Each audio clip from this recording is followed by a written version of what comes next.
In the vastness of space lurks a killer. An asteroid on a collision course with the Earth. It's a 1,000,000 chance, but many believe it has happened before. 65 million years ago, an asteroid ended the dinosaurs' domination of the planet. The whole globe reduced to ash is just scary. Along with the dinosaurs, 70% of all living things on the planet died out. That's not just a mass kill, it's a mass extinction. And we may join the dinosaurs. In an instant, ancient history might be repeated. The whole sky would have just become a red, glowing sheet of lava. A blast hundreds of thousands of times larger than an atomic bomb. The impact would be a catastrophe, a disaster that's absolutely unparalleled in human experience. Millions of lives lost in just minutes. It's more horrific than anything that we had previously imagined. Are we doomed to face the same fate as the dinosaurs? Or can we stop it in time? There is the ultimate threat of having our species extinguished by a huge monster asteroid coming in and hitting us.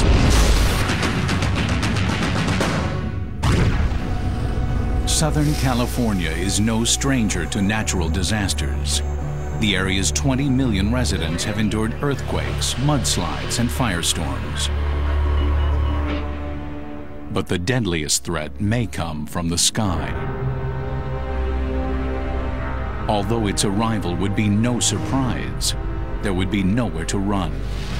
Los Angeles would be transformed from a city into a bullseye. It's like a mountain running into the earth at the speed of a bullet.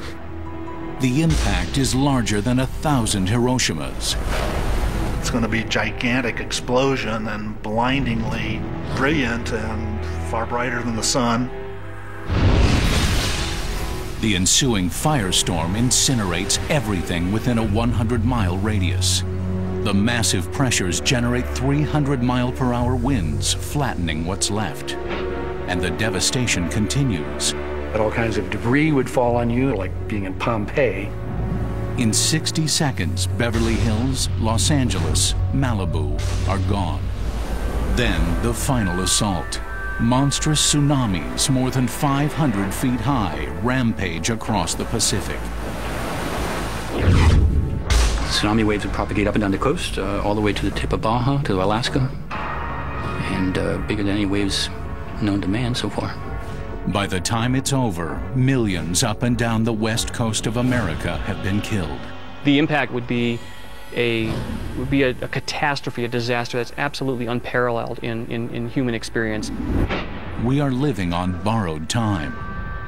This is what we can expect from an asteroid impact, if our luck doesn't hold out.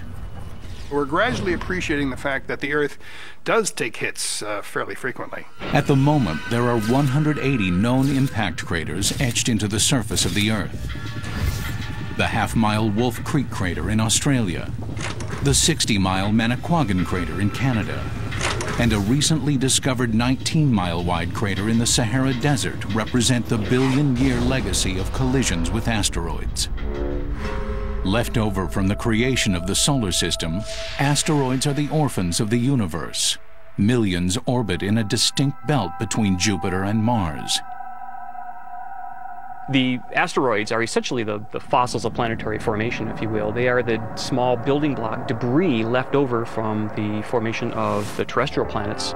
They can reach lengths of 500 miles and fly through space at nearly 40,000 miles per hour. These speeds are almost impossible to imagine, but if we were trying to explain that, imagine being in a plane moving at that speed. You could cross the continent from Los Angeles to New York City in just 3 or 4 minutes. Any one of them could hit the Earth with devastating consequences. Asteroids come around at random. It's like a Las Vegas shooting gallery. Statistically, over time, we are more likely to die from an asteroid impact than from a tornado or tsunami.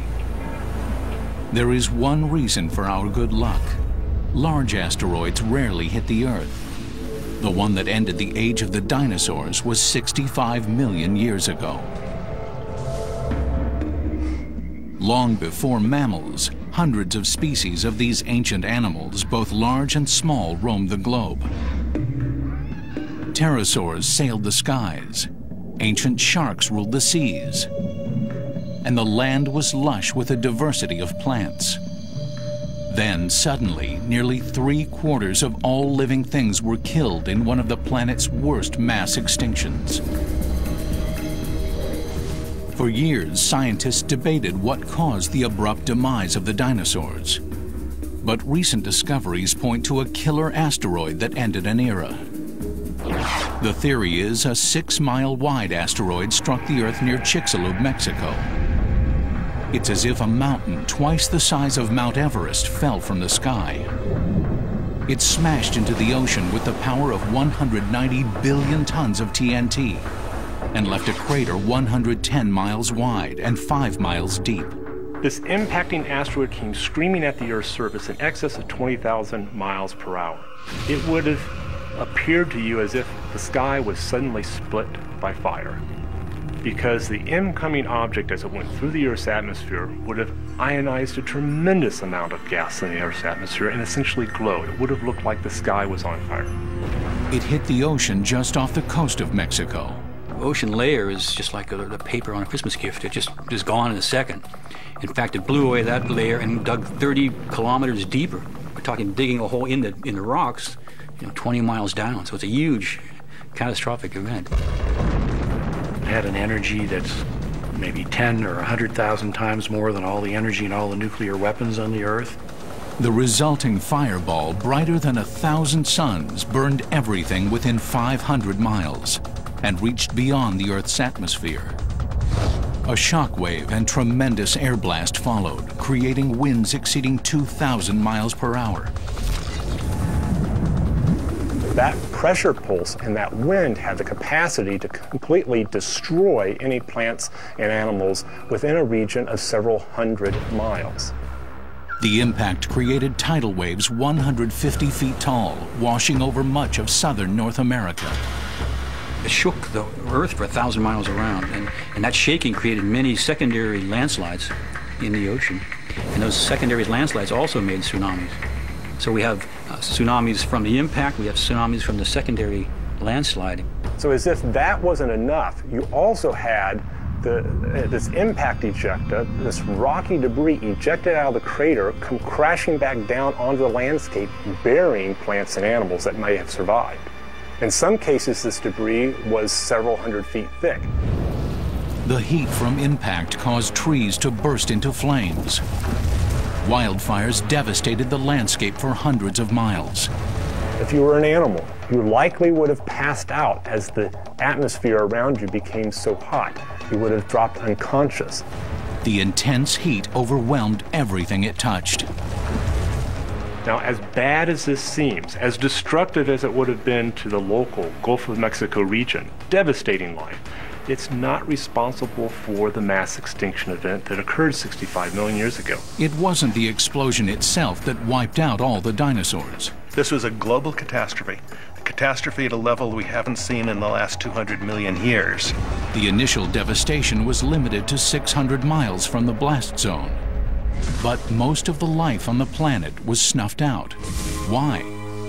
A controversial new theory that attempts to answer that question also challenges our understanding of asteroids.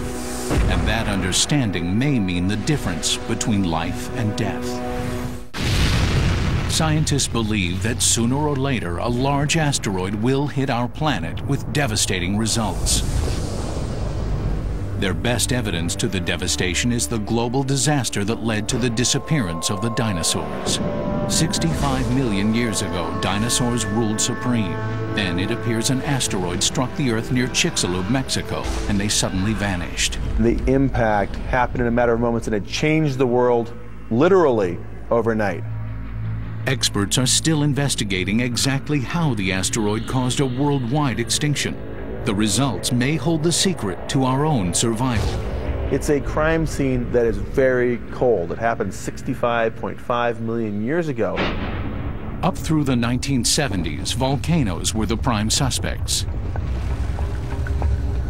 One of the greatest periods of volcanic activity occurred around the time of the dinosaurs' disappearance. It was thought that the volcanoes threw so much ash into the atmosphere that it shielded enough sunlight to dramatically cool the planet and to cause a mass extinction. In 1980, a new theory proposed that an asteroid impact, not volcanoes, caused the dramatic climate change that explains the extinction. But in each case, climate change didn't explain why certain species survived. The latest research, however, has spurred a new and controversial theory that debris ejected from Chicxulub created a worldwide inferno.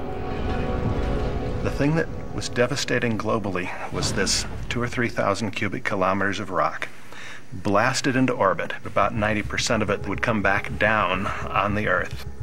And when it hits the upper atmosphere, that friction creates an enormous amount of heat. The entire sky, instead of seeing little individual shooting stars, the whole sky would have just become a red, glowing sheet of lava. For years, scientists thought this had happened only in the vicinity of the impact site. But the new theory proposes fires covered much of the planet and better explains why some species were extinguished and some survived. The sky would have turned about 1,200 degrees, about that color, which is about the color of the elements in the broiler of your oven. It's hot enough that on the surface of the Earth below, it would have ignited fires. So you would have gotten fires everywhere around the entire planet. The whole globe reduced to ash is just scary. The intense heat from the falling debris would destroy every living thing above ground. Any large exposed animal would immediately suffer burns all over his body and die, just like if you crawled into a broiler. The best chance for survival was to move underground, something only small animals could do. If you don't actually have a hole in the ground, you're going to be burned alive.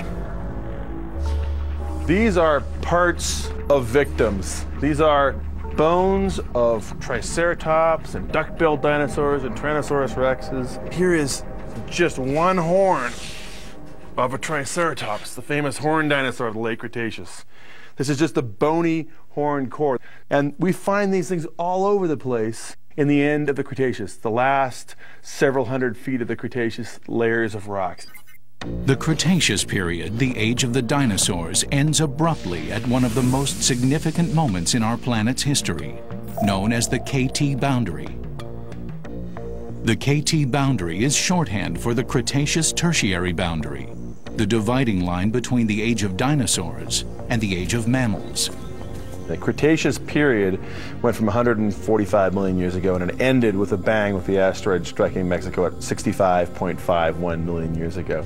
Evidence of this geological dividing line can be found all over the world and in abundance on the plains of eastern Colorado.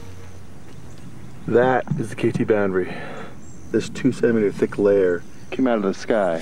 The excavation of the crater blew fragments of rock from Mexico to Colorado 65.5 million years ago. And one of the biggest asteroid impacts this planet's ever seen. Microscopic evidence in the clay, particles of rock that are shocked. Their crystalline lattice has been crushed. Analyzing sediment from the KT layer, we find the pieces of shocked quartz, evidence of a powerful collision, as well as remnants of the Earth's crust melted by the asteroid's impact. These unique findings suggest a borderline through which the dinosaurs did not pass. This is a Triceratops vertebra. This bone was found about 4 meters below the KT boundary. And one of the amazing things about dinosaurs is you always find them below the KT boundary, the debris horizon from the asteroid impact. Dinosaurs disappear from the terrestrial landscapes after the KT boundary. The lack of large dinosaur fossils above the KT boundary suggests just how the asteroid killed them off. These huge bones are typical of land animals found in the period before the Chicxulub impact. This is what's been found afterwards. This is typical of the size of jaw bones that you find afterwards, and you don't find anything much larger than this. These were the things that crawled out from burrows. If you ask, what is it that was likely to have been sheltered underground or in the water at the time of this impact? It's mammals, turtles, lizards, snakes, alligators, crocodiles. It's an exact match for what made it through. Additional fossil evidence suggests large land animals were not the only ones struggling to survive at the KT boundary. We always hear about the dinosaurs. Big deal about the dinosaurs. The real cool stuff are the plants. Almost everything in these cabinets are plants that went extinct at the end of the Cretaceous period. Where before the KT boundary there had been 50 or 70 species of plants growing here, in a site like this, which is only a few meters above the KT boundary, or only a few tens of thousands of years after the event, we're only finding 5 to 8 species. That's not just a mass kill, it's a mass extinction. Like the animals that survived the asteroid's impact, the plants that endured past the KT boundary were protected from the heat. The one thing we can say about the plants that survived KT boundary is that they were plants that lived in swamps during the Cretaceous. But millions of species of sea animals and plants were also killed, despite being protected from the heat by the ocean. Why? To complete that part of the puzzle, scientists point to more recent disasters. Ash clouds from volcanic eruptions like Pinatubo and Montserrat plunged the nearby areas into darkness. The Chicxulub impact likely had the same effect, but on a much larger scale. 12 hours after this starts, it'll become pitch black, and it'll probably stay pitch black for months. And pitch black means darker than a moonless night. There'd be, not even cats could see. The cloud of debris would have reached the upper atmosphere, spread around the globe, blocking sunlight from the Earth's surface. This type of asteroid would have contained several weight % sulfur. That sulfur, when vaporized and deposited in the Earth's atmosphere, would form what we call sulfate aerosols. These aerosols would have heated the upper atmosphere of the Earth while causing cooling at the surface of the Earth. The extended night and global cooling would have killed much of the sea's plankton, the basic building block of the global food chain. Without this food source, much of life in the sea would have starved to death. That, in my mind, is the most probable explanation of the extinctions in the oceans. The combination of the heat blast, fires, and ash cloud devastated life across the globe, all from a single asteroid impact. Based on what happened to the dinosaurs, many scientists believe another significant asteroid impact could exterminate the human race. That's why astronomers are scanning the skies, hoping to find an asteroid in time and protect us from the same fate as the dinosaurs. If an asteroid were headed toward Earth, depending on its size and position in the sky, we might not see it until it was too late. Asteroids entering our atmosphere are commonplace, and their beauty hides their underlying danger. Known as meteors as they impact our atmosphere, and meteorites when they reach the Earth's surface, asteroids near our planet range in size from tens of miles to a few inches across. These meteors are flying through the air just 50,000 feet away. That's closer to us than military spy planes, and just a little higher than commercial jets. On a planetary scale, that's a razor-thin margin, and they are moving at nearly 40,000 miles per hour, 40 times faster than a speeding bullet. As the evidence grows that a killer asteroid could destroy our planet, the need to protect ourselves from asteroid impacts has become a priority. In 1995, the United States Congress commissioned SpaceGuard, a program that utilizes a collection of telescopes to scan the skies for potentially hazardous asteroids. We've come to realize that the Earth is, in fact, running around the sun in this shooting gallery of near-Earth objects. Near-Earth objects, called NEOs for short, are asteroids or comets that have been slowly moved by gravity out of the asteroid belt. Their new orbit brings them within 30 million miles of Earth, a third the distance from the Earth to the Sun. Astronomers predict there are 1,200 NEOs a half-mile wide or larger, and hundreds of thousands of smaller ones. Well, we think there's about 260,000 objects larger than a football field. A football field-sized asteroid would wipe out a city. But with limited resources, SpaceGuard's focus right now is on the ones that would cause a global catastrophe. The goal of the SpaceGuard project is to identify at least 90% of the 1 kilometer or larger objects that may potentially threaten the Earth. That leaves 10%, or nearly 120 large asteroids that may not be identified by the end of the project in 2009. To date, there are just 7 telescopes searching the night sky for NEOs. They are strategically positioned across the globe, 5 on the mainland of the US, 1 in Hawaii, and 1 in Australia. All the surveys working together cover the whole observable sky about now twice a month. At the Catalina Observatory outside Tucson, Arizona, astronomer Stephen Larson and his colleagues use an asteroid's motion to find NEOs. The most common technique is to image a field multiple times and compare the fields for objects whose positions are moving or changing. Images of the same part of the sky are taken 10 minutes apart. Then, by animating these images, astronomers can identify an asteroid.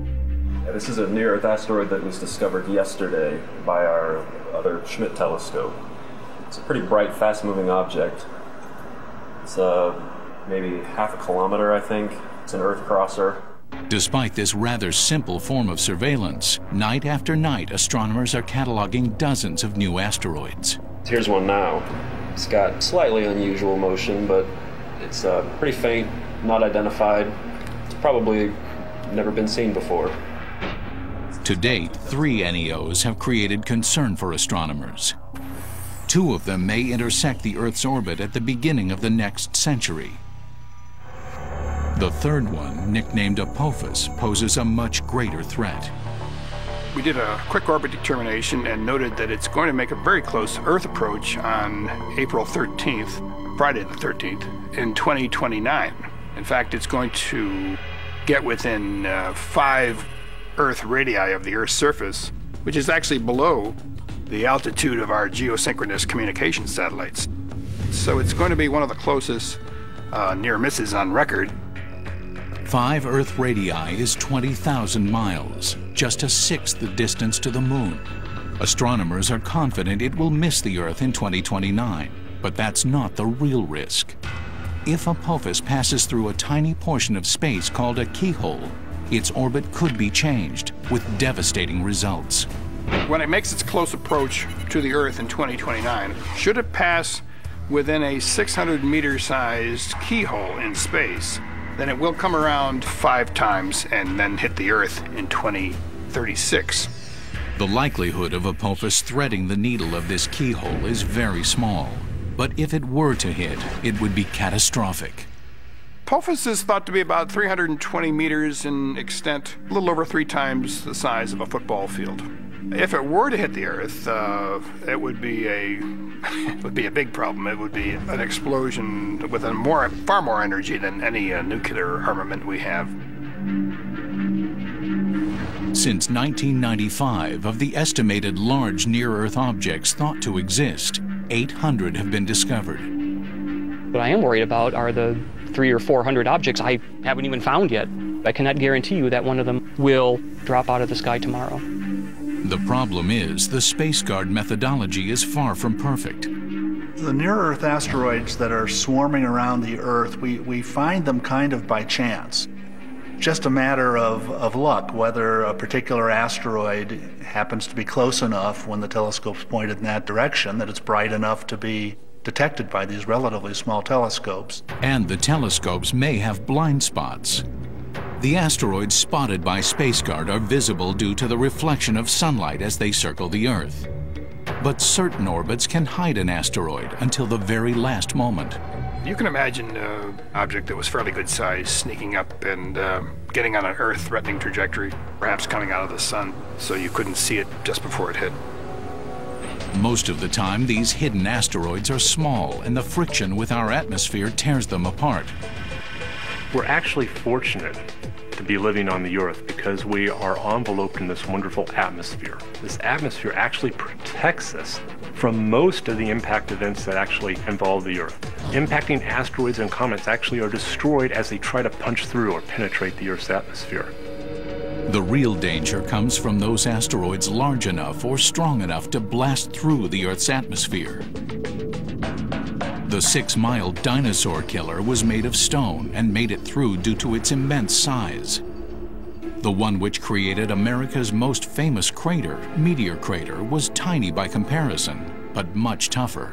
This is the world's best preserved, most pristine impact site. It's an immense crater, a 3/4 of a mile, stretching from rim to rim. An iron asteroid 10 to 50 yards across came hurtling out of the sky. When that object hit the surface, it burrowed down a distance of about the same depth as its diameter. 50 yards is a relatively small asteroid, yet because it was made of iron, its impact proved to be enormous.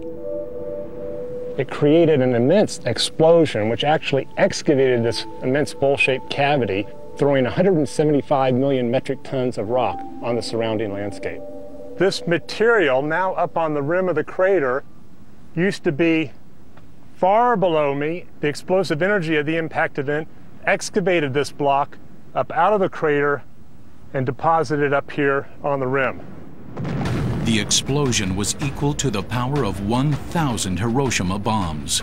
If an iron asteroid the same size as the one that produced Meteor Crater were to hit the Earth, it has the explosive energy, the capacity to completely destroy a modern city. It might not destroy a city as large as Los Angeles, but it certainly has the capacity to destroy a more moderate-sized city like Kansas City. The meteor that created this crater was made of iron. A similar-sized asteroid made of stone, on the other hand, is more likely to fragment and would explode before hitting the Earth. Yet that doesn't mean it wouldn't create a catastrophe, like the asteroid that exploded in 1908 over the Siberian region of Tunguska. It was tens of meters in size, maybe half the size of a football field. It blew up about 8 miles above the ground with an energy of tens of megatons. It was like a large nuclear weapon. Blew down a whole forest, left nothing on the ground. No crater, totally pulverized itself. When scientists explored the blast zone, they found 1,200 square miles of destruction, slightly less than the state of Rhode Island. This from an asteroid that never hit the ground. An asteroid's devastation is etched clearly in our past. But what about future encounters? What if a huge asteroid were approaching the Earth today? It's a worst-case scenario. Millions could die. What if sometime in the future an impending asteroid impact threatened millions of lives? A mission to protect the planet from another catastrophic impact would have to be put in motion. It's one of the few examples of natural disasters which are entirely preventable, and we have it in our power to actually do that. We're actually doing something about the near-Earth object threat, unlike the dinosaurs, who didn't have a space program, and they checked out early. If we find an asteroid that's headed our way, with a little planning, we'd be able to push the asteroid just a little bit so it wouldn't hit. Scientists have devised various methods for preventing a collision. Most try to gently nudge the asteroid from its impacting orbit, but not all. The most common suggestion is a nuclear bomb. That's a brute force method. It could potentially work. But if you're not entirely successful, you may only partially destroy it. Or you may blow it apart into a whole bunch of small debris, so now rather than a single impactor hitting you, you've got a whole spray of buckshot coming at you. Instead of a nuclear bomb, some scientists suggest a technique using the Yarkovsky effect, a phenomenon similar to the way light causes this toy to spin. When you have a spinning body, the sunlight impinges on the body, but then the rotation carries the heat around, and the heat is radiated off in a different direction. You could use this effect, actually, to push on the asteroid. If you were to paint it white on one side and black on another, it's not going to reflect the light the same way that it did originally. The force of this radiated heat will slowly change the asteroid's rotation and its orbit, moving it away from an impact with Earth. I personally think that while this was an elegant piece of physics, I don't see the practicality of hauling up huge buckets of paint to paint the asteroid. I don't think it's going to be our solution for moving asteroids unless there's great technological advances in painting. Perhaps a more practical approach is a solar mirror. Drifting alongside the asteroid, a mirror can reflect a pinpoint of sunlight, heating water trapped in the stone, causing it to boil. That boiling off water acts like a little artificial cometary jet, if you will. It's like a little rocket motor that over time will also change and move the asteroid's orbit to, again, potentially make it miss the Earth. The sun's energy can be harnessed with a sail as well. Large, lightweight solar collectors can be attached to an asteroid. Then, like a gentle solar wind, sunlight can push the collectors, moving the asteroid out of its collision course with the Earth. There are ideas of using a low-thrust propulsion device like a plasma engine to push on the asteroid or pull on it for a year or several years. The ones that were mentioned years ago are mass drivers, where you sit a machine on the surface of the asteroid and use electrostatic charges to throw rocks off one side, and that introduces a thrust onto the asteroid. Another very elegant solution has recently been discussed by astronauts Ed Lu and Stan Love. Their idea is essentially, if you will, a gravitational tractor. Imagine a spacecraft like this, maybe weighing 20 tons, maybe 30 meters across. Imagine parking near maybe a 200-meter diameter asteroid. The gravity of the asteroid will want to slowly draw the spacecraft in toward it. Using your thrusters on the end of the spacecraft, you prevent that from happening. Rather than falling in toward the asteroid, we now hover above the asteroid, pulling the asteroid along with the spacecraft. The beauty of the tractor is it uses gravity to pull the asteroid out of its orbit without ever touching it. The deployment of the tractor, like all these techniques, would take years. I always say that there's three important things when dealing with near-Earth asteroids as threats. You've got to find them early, you've got to find them early, and you've got to find them early. Because then we have the technology to deal with them, and it's not a problem. We would need at least 10, 20, maybe 30 years in advance to mount an effective mitigation campaign. Just as important as having sufficient warning is knowing the makeup of the target asteroid. To actually prevent an asteroid from hitting the surface of the Earth, we have to know two general things. We have to know what it's made of, what its composition is. We also have to understand the strength of the object. Here on Earth, George Flynn and Dan Durda are testing an asteroid's strength using meteorites, fragments of asteroids that have reached the Earth's surface. We have here a sample of an ordinary chondrite meteorite, which is one of the more common stony meteorites that falls on the planet. I'll put a little leader string on it to keep it from rotating. It won't actually affect the impact experiment in any way. They're using NASA's vertical gun range to determine how meteorites react during collisions. We're going to orient it so it hits on this face right there.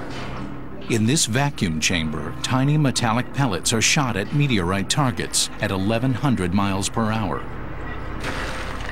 The scattering of impact debris is measured, and the data is used to determine the strength of the rock. The preliminary results prove these rocky asteroids to be about twice as strong as volcanic rocks on Earth, strong enough to support a mass driver or solar sails. 5, 4. To study asteroids firsthand in space, the U.S. launched the probe called NEAR.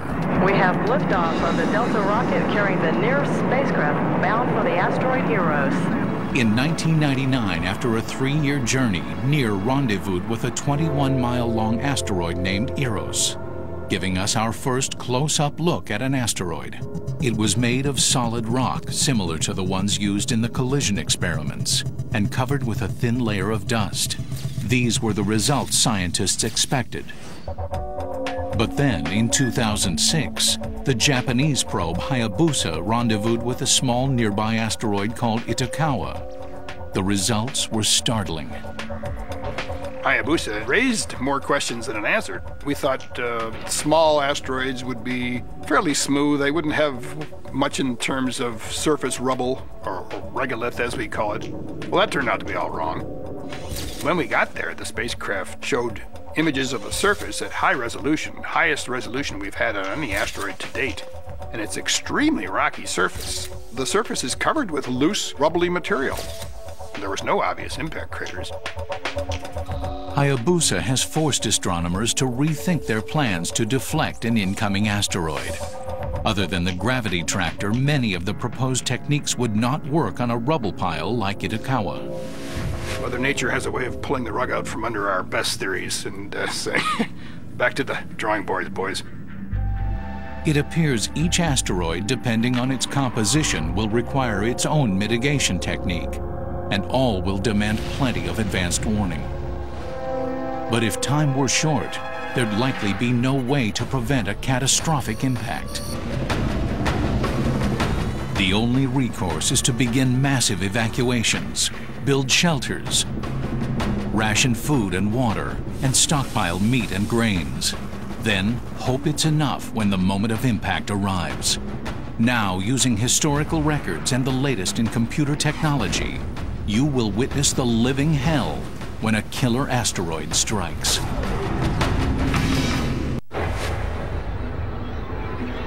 It would be a 1 in a million chance, a mile-wide asteroid hidden by the sun slipping through SpaceGuard's net of telescopes. If it were to happen, we might only have a week before it hits the Earth. Now, the latest scientific information combined with lessons learned from past impacts put us on the front lines to witness the terror and devastation if an asteroid hit off the coast of Southern California. The horror of that event would be, I think, beyond anything that people have ever experienced in historical times. Like New Orleans in the path of Katrina, the entire population of Southern California from Santa Barbara to San Diego must flee the oncoming disaster. In Los Angeles, more than 6 million people pile onto 3 major highways, bringing traffic to a standstill. Tent cities are set up across the deserts. No one is saying it, but everyone knows these temporary shelters may not be temporary. As the last of the population try to leave the city, the impending doom can be spotted by the naked eye. Our first indication, just standing outside and looking up in the sky, for several nights before the impact, this object would grow from being simply one of the background stars in the sky, being brighter and brighter. Within a day or two before the impact, it would be the brightest star in the sky. Headed for the coast of Los Angeles, it ignites as it slams into the atmosphere. The fireball created as the object just approaches the surface and begins to vaporize and break apart, that fireball is going to be something like 25 miles in diameter. And viewed from, 130 miles away. The fireball would be so hot, it would be hotter than tens of suns glowing at you. It hits the ocean at nearly 30,000 miles per hour. The water there is about 3,000 meters deep, about a mile deep. And it would basically blow away that water in a fraction of a second, make a hole in the ocean that's about 20 miles across. So we'd basically blow all that water away. It would blow all the way to the seafloor, and it would dig into the seafloor another 5 or 6 kilometers more. Then comes the heat wave from the explosion. It would be catastrophic. It'd be at least 1 million megatons of equivalent energy, far larger than a total nuclear arsenal. Anything flammable spontaneously ignites. Buildings, vegetation, and people suffer serious burns. I have humans getting second-degree burns out to at least 180 miles. The entire area between San Diego and Santa Barbara, and from the shore near Los Angeles inland past Pasadena, everything flammable would catch on fire. All this devastation occurs within the first few seconds after the impact. Then, earthquakes started by the asteroid's collision with the seafloor begin.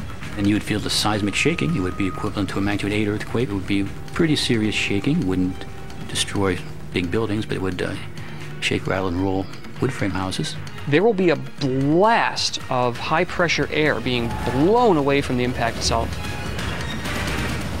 Winds reach 300 miles per hour. Buildings would actually collapse, brick walls would be blown in, windows would be shattered. The winds subside in a few minutes, but then the debris begins to fall.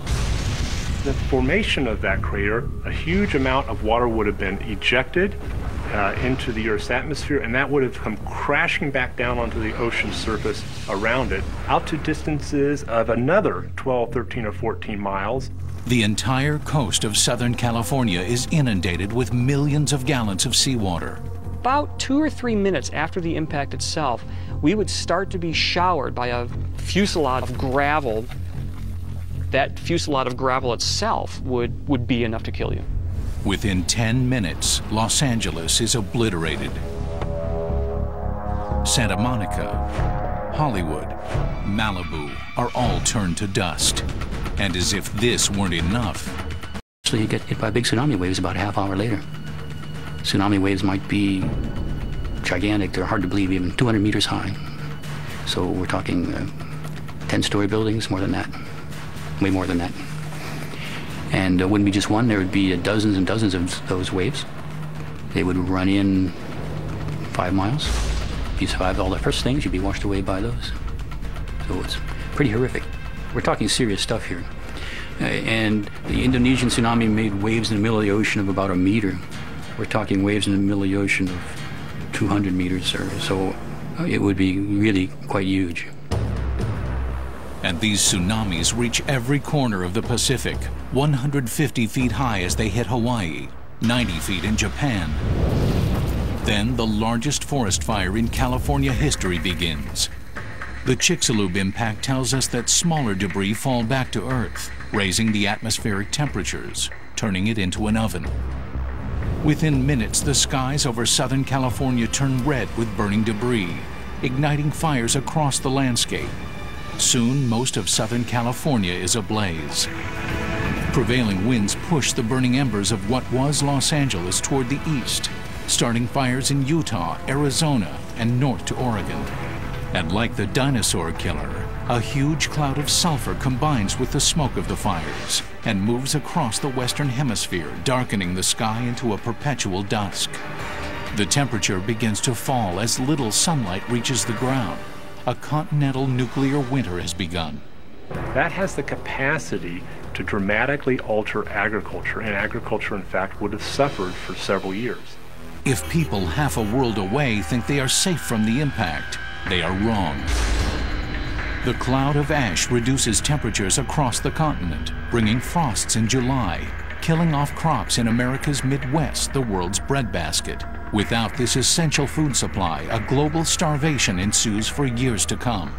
People may survive in one part of the world, but if people in large swaths of the Earth's surface do not have food, civilization can begin to break down. That is probably the most important effect of an impact event of this sort. And given that the planet has, over 5 billion people, the loss of 1 million people or 2 million people seems actually rather low to me. It would be millions, if not hundreds of millions of people. Hundreds of millions of people. One cosmic event.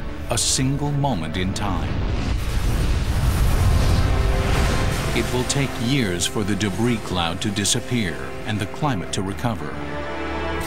The human race will suffer unimaginable horrors, but will not be extinguished. Unlike the dinosaurs, our sheer numbers and technological capabilities may help us avoid their fate. Luckily, the chances of an asteroid threatening our planet are quite small. Yet, with the stakes so high, stronger telescopes and innovative research are essential to guarantee our survival of this mega disaster.